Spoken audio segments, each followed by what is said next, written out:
Hi everybody, tax season is here. So it brought to mind to do a video about the top 5 advantages to being a self-employed truck driver, or self-employed in any field for that matter, but specifically we're going to talk about truck driving today.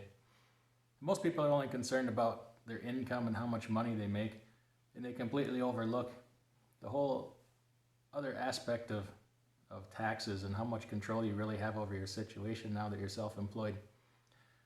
So we're going to talk about my top 5 advantages to being a self-employed truck driver. Number 1, per diem deduction. This is a big one. It's really huge. Back in 2017 when they redid the tax code, everybody got so upset because they were losing their deduction for the per diem, meal allowances for being on the road. As a company driver, you're likely no longer going to take that deduction, but as a truck owner and operator, or independent, you're still going to take that deduction, and it's a substantial deduction. It's gonna you can take it because now it goes on your Schedule C as a business expense. So then you on the personal side of your tax return, you still take your standard deductions or however you're going to do it on that side, but you can also still take this per diem. And in 2019, and I don't believe it has changed going forward as of yet, you get to take $66 per day, and you get 80% of that. So, if you're on the road for 200 plus days, that's a pretty substantial tax deduction in your favor. It's huge, as a matter of fact, and for the average person, it's going to be right around a $15,000 deduction. Number 2, it's something new also in 2017, was a qualified business income deduction. It kind of works like a standard deduction for your business. It's not what it is, but it's kind of how I would describe it. It's 20% deduction off your net profit. Most businesses can take advantage of this. In certain circumstances you cannot. You have to read the rules, but trucking does qualify. The reason they did this was to try and level the playing field from big companies like schedule or C corporations down to LLCs and S corps, trying to even things out for us a little bit tax-wise to give us a more level playing field with the bigger businesses. You may have heard on TV and through all the media that the tax cuts are only for the rich. Well, this just couldn't be further from the truth. They were very helpful and very favorable to small businesses. Unfortunately, this deduction cannot lower your self-employment tax, but it's still a pretty substantial deduction off your net profit. So say your net profit was $110,000, 20% of that, you're looking at $22,000 deduction. So that's pretty substantial. Now, definitely talk with your tax professional about those numbers. It may apply to you slightly differently. The third big advantage to being self-employed is the home office deduction. Now, if you want to deduct part of your home as a business expense, you calculate a square footage of the home that you use, and you can include things such as your utilities, internet, heat, things like that, and you can deduct a portion of those in relation to the square footage of your house as a business expense. Now, recently they have come up with a simplified deduction for that, and I've done it both ways. In the past, I used to keep all the records and do it as an itemized home office deduction, but then I compared it to the simplified version of that, and it's within a couple dollars of each other every year for me. So now I just do the simplified one, so I don't have to keep all those records. Makes it way easier.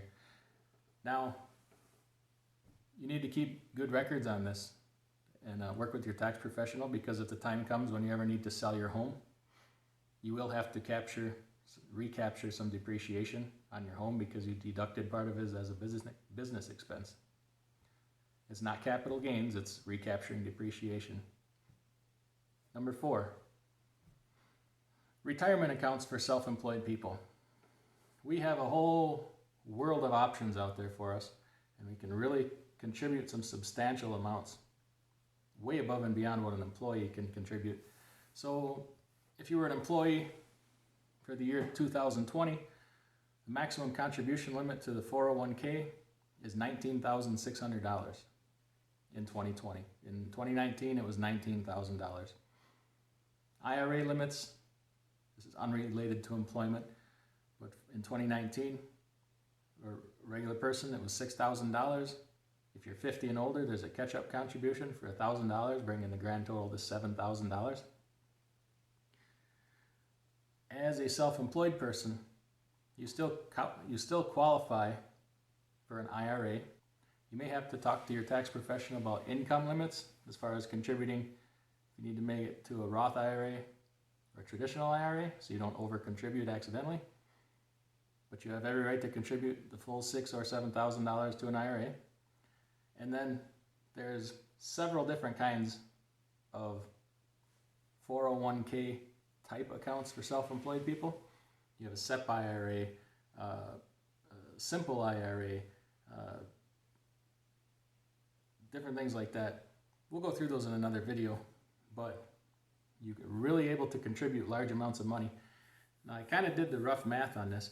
You can contribute 25% of your compensation up to a certain dollar amount with a maximum in certain accounts of up to $57,000. If the stars align and everything works out in your favor, you could contribute a maximum of $57,000 in addition to your IRA contributions. Now, for us, that's probably not going to be likely. We're not going to, fall into that income category where you can contribute a full $57,000, but just so you get the idea, you can contribute a lot of money. So you can get way ahead in relation to, just being an employee. It's really favorable to the self-employed people. Unfortunately, there's no company match, but it wouldn't be the same as if you were getting money from your employer. And unfortunately, contributions to things like a SEP IRA, they still don't bring down your self-employment tax, but that's really a side issue. And number 5 on my list is the vehicle mileage deduction, business use of your personal vehicle. Now, you do need to keep logs on this, keep good records. Just have a little notebook, write down your mileages, the reason for the trip, etc., and the date. And at the end of the year, total it all up, and then you can deduct those mileages. Now, it's a pretty substantial deduction. Business use of your personal vehicle is 57.5 cents per mile. Medical use, like doctor's appointments and stuff, is 17 cents a mile. And if you use your vehicle for charitable purposes, it's 14 cents a mile.